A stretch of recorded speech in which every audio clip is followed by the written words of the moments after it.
Good morning, dear student. In the continuation of chapter thermodynamics, today we are going to start next topic, that is mode of exchange of heat. आपको जैसे पता है बहुत सारे terms इसमें हम use कर रहे हैं. हमने इसमें सिस्टम टर्म यूज किया, हमने इसमें सराउंडिंग टर्म यूज किया है. ये सारी प्रोसेस मैं आपको पढ़ा चुकी हूँ. सिस्टम है, देन सराउंडिंग है, और टाइप्स ऑफ सिस्टम मैंने आपको पढ़ाया, isolated, closed and open system. ठीक है. फिर इसके बाद मैक्रोस्कोपिक प्रॉपर्टीज हमने लास्ट क्लास में पढ़ी थी, इंटेंसिव एंड एक्सटेंसिव. ये डिफरेंट टाइप की थर्मोडायनामिकल प्रोसेस हैं, isothermal, isochoric, isobaric and adiabatic process. फिर इसके बाद स्टेट फंक्शन मैंने आपको बताया था कि जो सिर्फ इनिशियल और फाइनल स्टेट पे डिपेंड करता है, बीच के पाथ पे डिपेंड नहीं करता है, that is known as state function. जैसे वर्क डन है, आप मान लीजिए किसी एक दीवार पे फोर्स लगाते हैं और वो अपनी जगह से हिल नहीं रही, तो आप कहते हैं कि वर्क डन 0 है.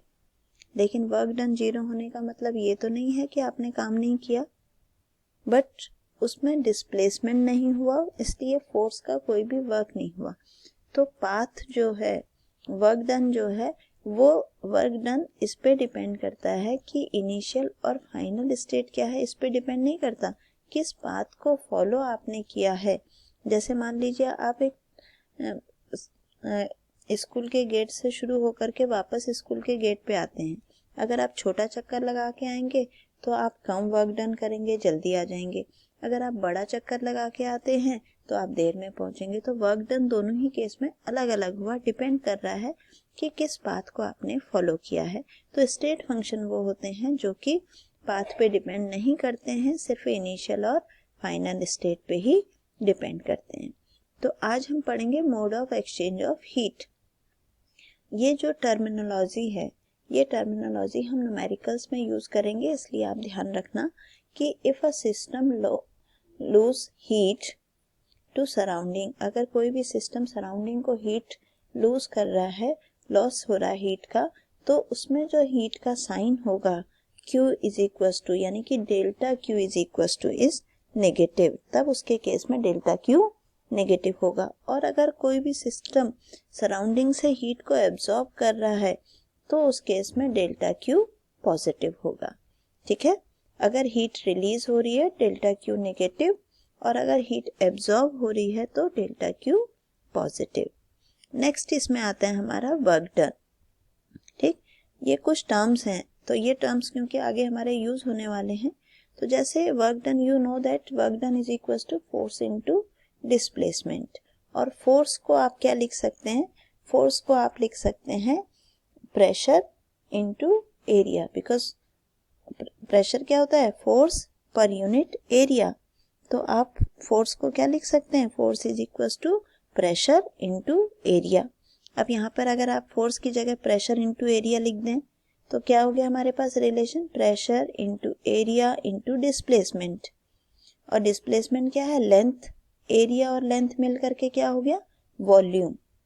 तो हमारे पास जो रिलेशन आया वो क्या आया, work done is equal to pressure into volume. लेकिन अगर मान लीजिए ये चेंज हो रहे हैं, प्रेशर भी चेंज हो रहा है, वॉल्यूम भी चेंज हो रहा है, तब P into V2 minus V1, या इसको हम क्या कहते हैं, P डेल्टा V. जब प्रेशर कांस्टेंट है, मान लीजिए प्रेशर भी चेंज हो रहा हो तो W इज इक्वल टू क्या हो जाएगा, delta P into delta V. ठीक. और मान लीजिए अगर वॉल्यूम कांस्टेंट है तो V डेल्टा P. तो वर्क डन क्या हो जाता है, P डेल्टा V. क्योंकि जनरली नेचर में जितनी भी फिनोमिनाज होती हैं वो सब कांस्टेंट प्रेशर पे होती हैं, क्योंकि एटमॉस्फेरिक प्रेशर जो है वो कांस्टेंट रहता है ऑलमोस्ट. तो इसलिए वर्क डन को हम क्या लेते हैं, P डेल्टा V. अब यहाँ पे कुछ टर्म्स हैं जो आप ध्यान रखेंगे. ये चीज आपको ध्यान रखनी है कि work done is negative. Work done जब भी बाय द सिस्टम अगर होगा, अगर सिस्टम में एक्सपेंशन हो रहा है, बाय द सिस्टम जब भी वर्क होगा तो वो नेगेटिव होगा. ठीक है. और work done on the system, आपने किसी सिस्टम पे वर्क किया, कंट्रैक्शन हुआ, तो work done will be taken as positive. ठीक है, जब work done by the system तो negative, work done on the system is positive. ये जो साइन कन्वेंशन है ये आप ध्यान रखेंगे। ठीक, आइए चलिए इसको हम isothermal expansion of ideal gas, कि अगर कोई भी आइडियल गैस है वो आइसोथर्मल एक्सपेंशन उसमें हो रहा है, मींस कांस्टेंट टेम्परेचर पे अगर वो गैस एक्सपेंड हो रही है तो उस केस में वर्क डन कितना होगा। तो इसके लिए हमने क्या किया, एक कंटेनर ले लिया और कंटेनर में हमने पिस्टन लगा दिया। ठीक है, इसके अंदर एक गैस फिल है। अब इसमें अगर ये पिस्टन अपनी जगह पे फिक्स है तो गैस का जो प्रेशर है और एक्सटर्नल प्रेशर, इसका मतलब दोनों क्या हैं, इक्वल हैं, तभी तो पिस्टन अपनी जगह पे है। ठीक है, लेकिन अगर मान लीजिए जो आपका एक्सटर्नल प्रेशर है, अगर एक्सटर्नल प्रेशर कम हो जाता है तो कम हो जाएगा तो क्या होगा, इसका मतलब कि जो आपका गैस का प्रेशर है वो बढ़ गया। External pressure minus DP means थोड़ा सा कम हो गया। जब एक्सटर्नल प्रेशर कम हो गया तो पिस्टन जो है ऊपर की तरफ उठ जाएगा और इस गैस का वॉल्यूम बढ़ जाएगा। कितना वॉल्यूम, डी और डीपी जो हम लेते हैं इसका मतलब होता है small, small pressure change small volume change. ठीक है, इसका प्रेशर डीपी चेंज करने पर इसका वॉल्यूम चेंज हुआ डीवी। तो वर्क डन हम कैसे निकालेंगे, वर्क डन हम निकालेंगे, work done is equal to minus, क्योंकि माइनस क्यों लिया, बाय द सिस्टम। ठीक है, अपने आप एक्सपेंड हो रहा है ना, सिस्टम एक्सपेंड हो रहा है, तो minus P external minus DP change in pressure into D V change in volume. ठीक, ये निकाला हमने। इसके बाद इसको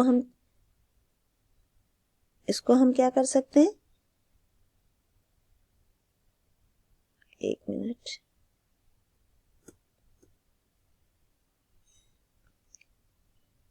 यहाँ पे हम ये रिलेशन ले लेंगे। ठीक है, PV is equal to NRT होता है जैसे।